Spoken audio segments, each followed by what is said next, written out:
First Coast's most accurate forecast from the First Coast News Weather Team, certified by Weather Rate, sponsored by AC Designs.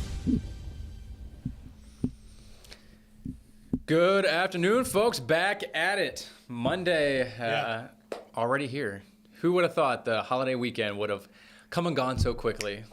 Like that. Unfortunately so, right? Does it make me a little crazy, maybe a little sociopath that I'm having the hottest coffee on earth on such a hot day like today? But it's the only way I can drink. I do iced coffee. You saw me bring in iced coffee once, and it just doesn't do it. I just can't. You don't like iced coffee? I like it, don't get me wrong, but it doesn't have the same pizzazz. Great way of putting it. But as we take a look, this is a great picture for a couple of reasons. Tropical, kind of Bahamian blue water out there off the pier, and then you note kind of the darker water there as well. We've had the southwest and the west winds sort of taken back over. And something I noticed last week when we were talking tropics and looking at sea surface temperatures, so I noticed some of the temperatures closer to land, a little bit cooler. So in the upper 70s, we saw that temperature, the sea surface temperature, drop a little bit, the beach temperatures. And now I think with the stronger westerlies, it might continue. You might have a little bit cooler. I'm not going to say it's going to be cold, but upwelling could become kind of a thing. When you see some of that sand getting mixed up from the bottom, you might see a little touch of the upwelling happening right there. And what that does, that brings cooler water from below up to the surface. So if you get into the ocean and notice that, you might see some of the cooler temperatures. Looking at some of our time lapses around the area, what a day. It is beautiful out there. We have a sea breeze that's getting going now. We've had some scattered showers and thunderstorms light up, especially southeast Georgia.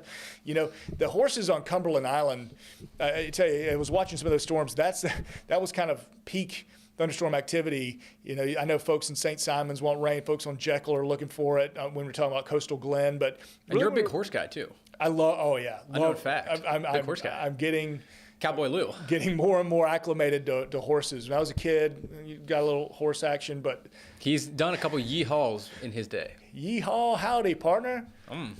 Toby, you're a horse. Yes. I'm talking to Toby, who'd run the ones and twos for this. Do you have your own pair of boots, Lew? I do. 100% have. Oh, cowboy boots? Yeah, absolutely.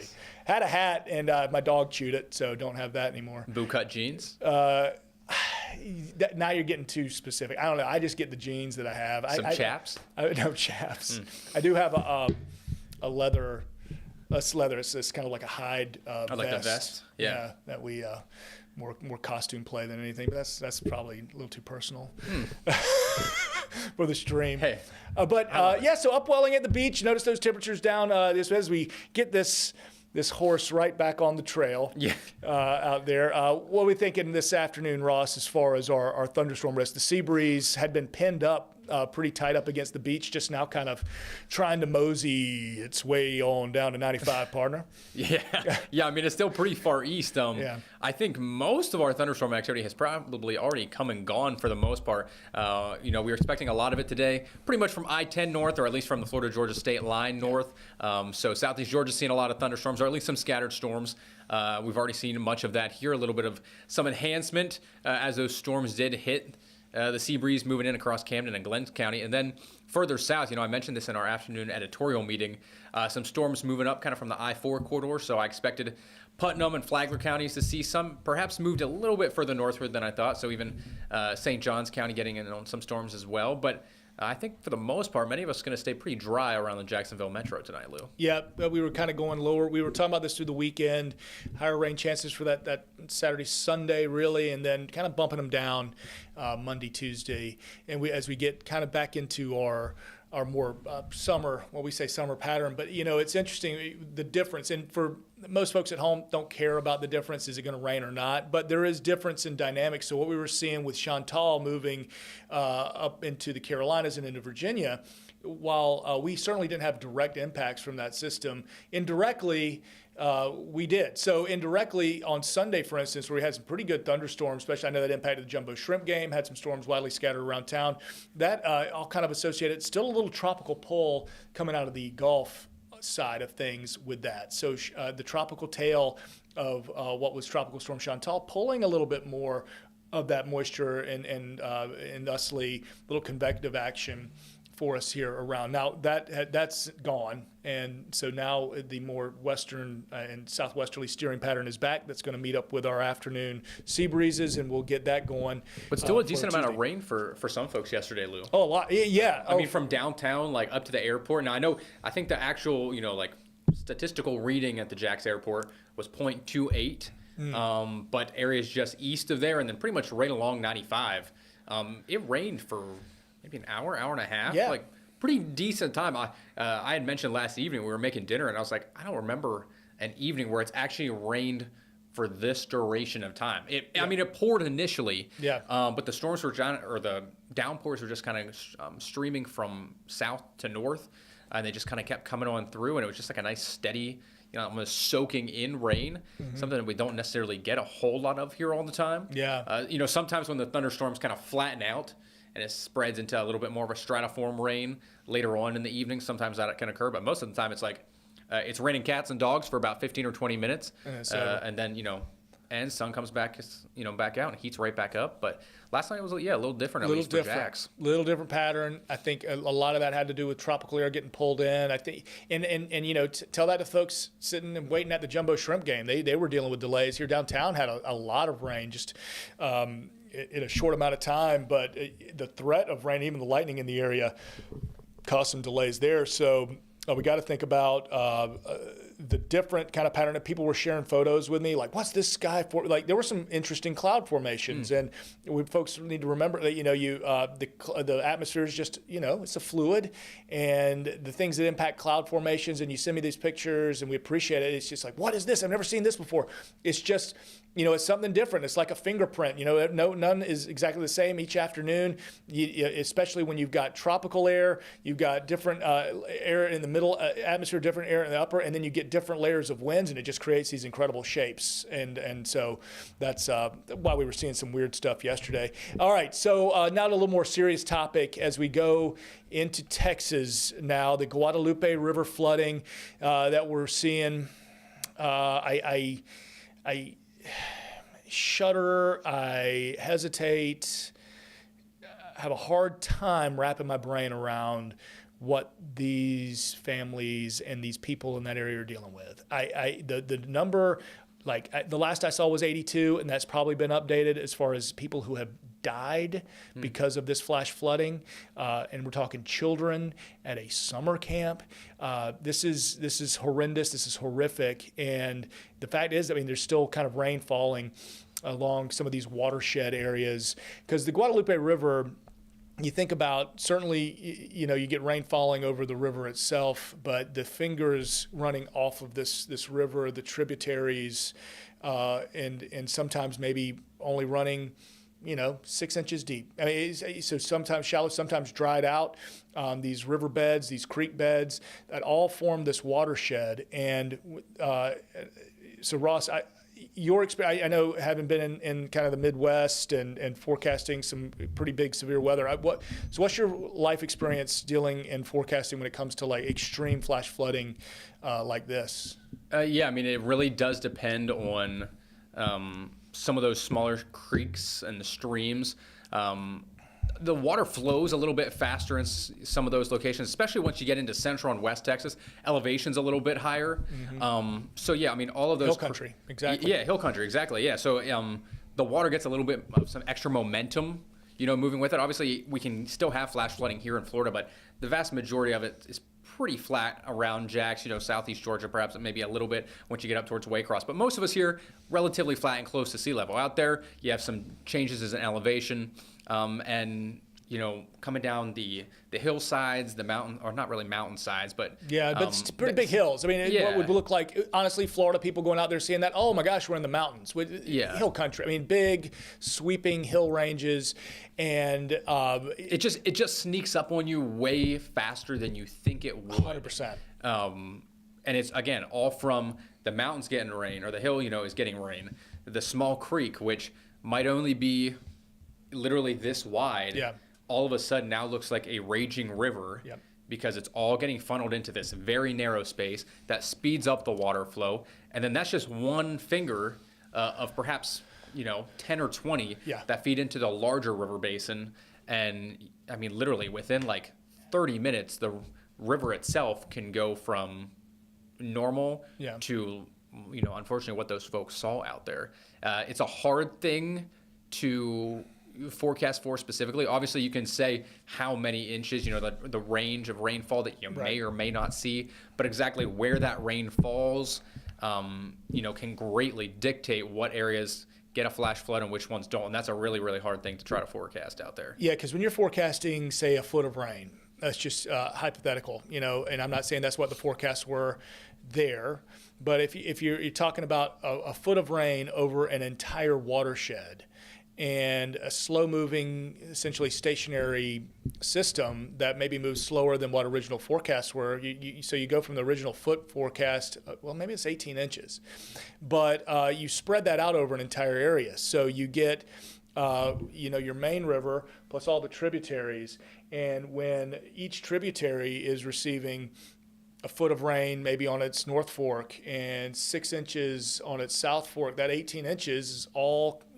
as Ross put, you're talking about the funneling kind of effect, fill a funnel up with water and watch how much faster, it's pouring out, focused in. That's essentially what happens with these walls of water, the debris that's coming out of them.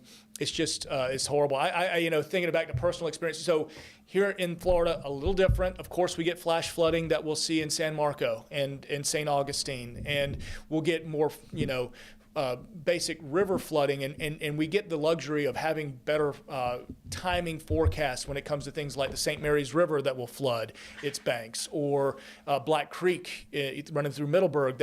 And I've seen some horrible flooding in Black Creek. But the thing about that is you can generally tell a few days before when that river, and with river forecasting like that, you kind of tell a few days before, and you can get folks kind of prepared. Well, it's time to sandbag, or it's time to head to higher ground and get out of the house because it's coming. And the folks that live along the Black Creek and parts of the St. Mary's River in, say, like northern Baker County, you get up in that area, they're used to it. They've seen that. What happened here was just so fast. They're really the preparation for it. And then coupled with the timing of it all, Ross. I mean, you're thinking about a lot of this was overnight when warnings were coming out. A lot of people were asleep, and that's the greater part of the tragedy. Well, I think one last thing to maybe add into the story is soil matters sometimes in these situations.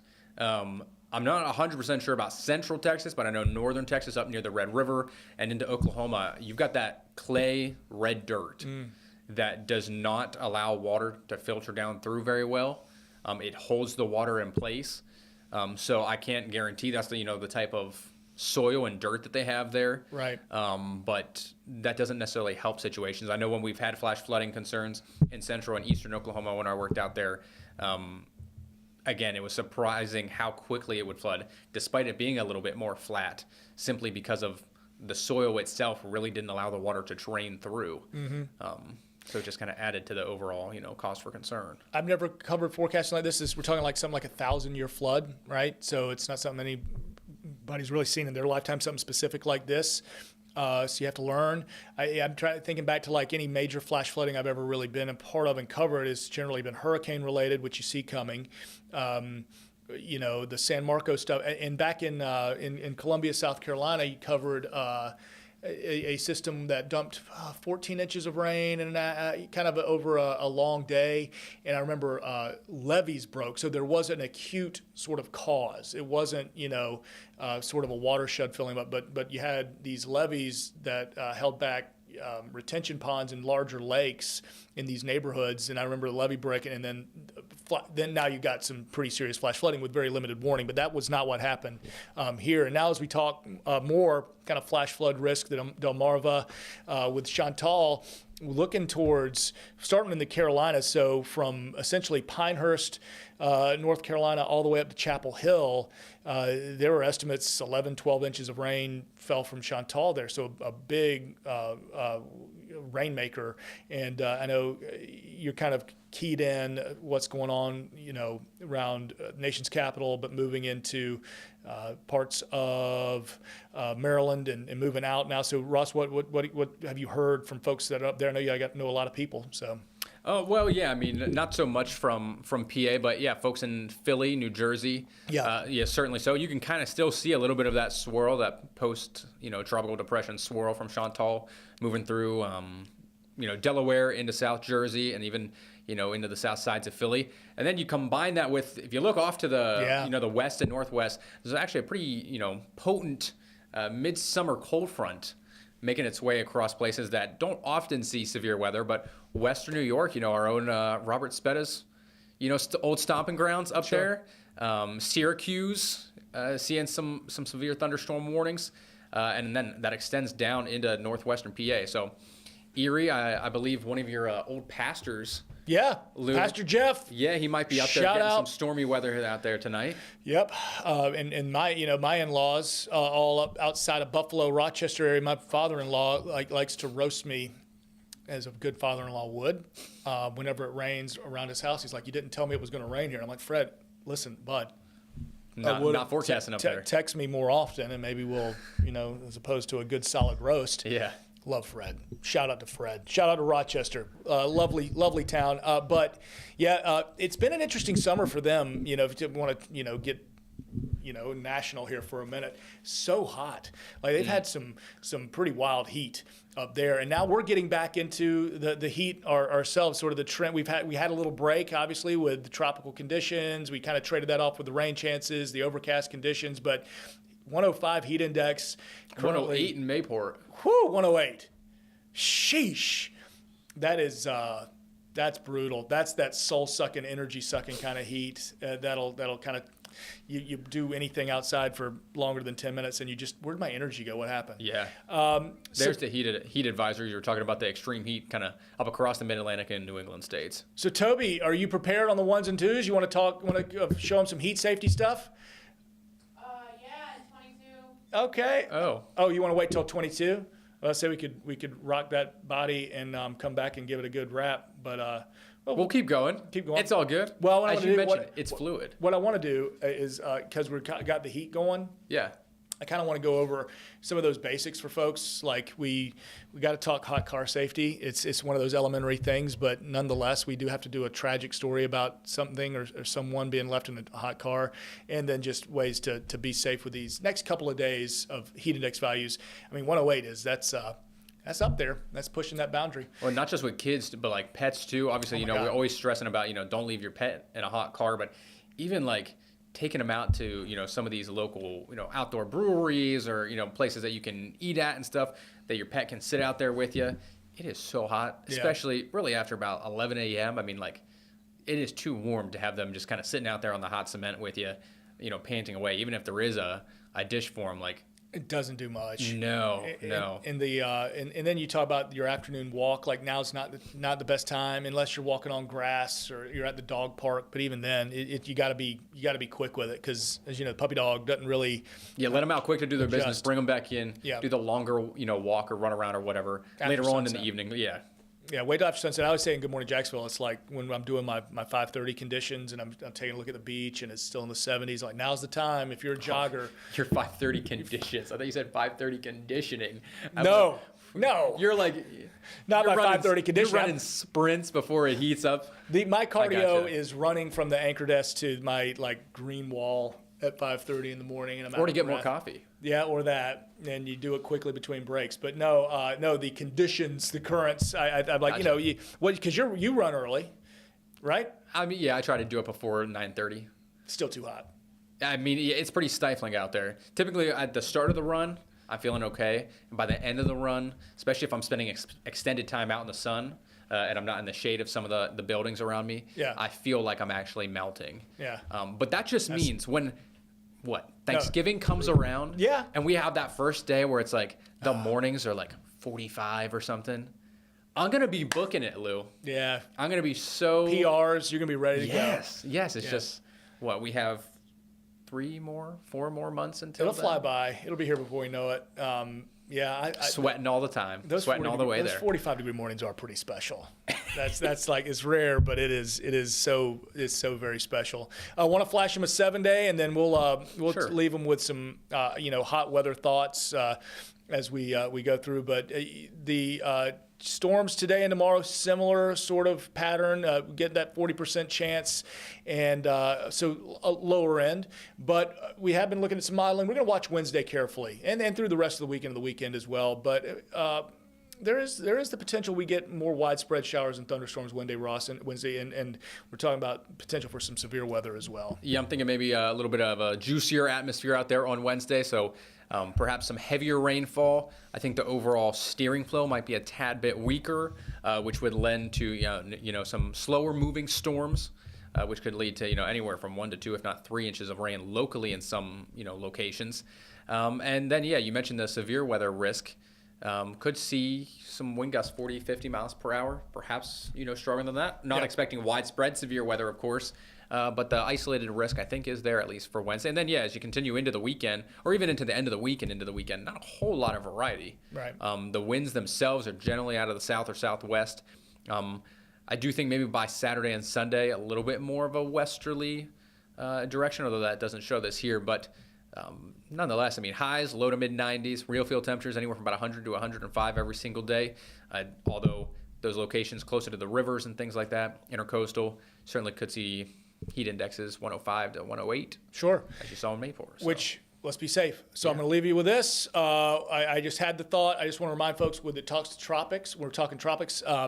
Nothing to track over the next 7 days. In fact, looking at some longer range global things, maybe 7 to 10 days. But we'll keep our minds on that. But it is kind of good to take a deep breath. We've got another week ahead of us where we'll watch things like this. But with the heat in mind and with those triple-digit heat index values Ross is talking about, let's get a little weather safety. We've got a couple of our other esteemed team members here on the First Coast News weather team talking about heat safety. All right.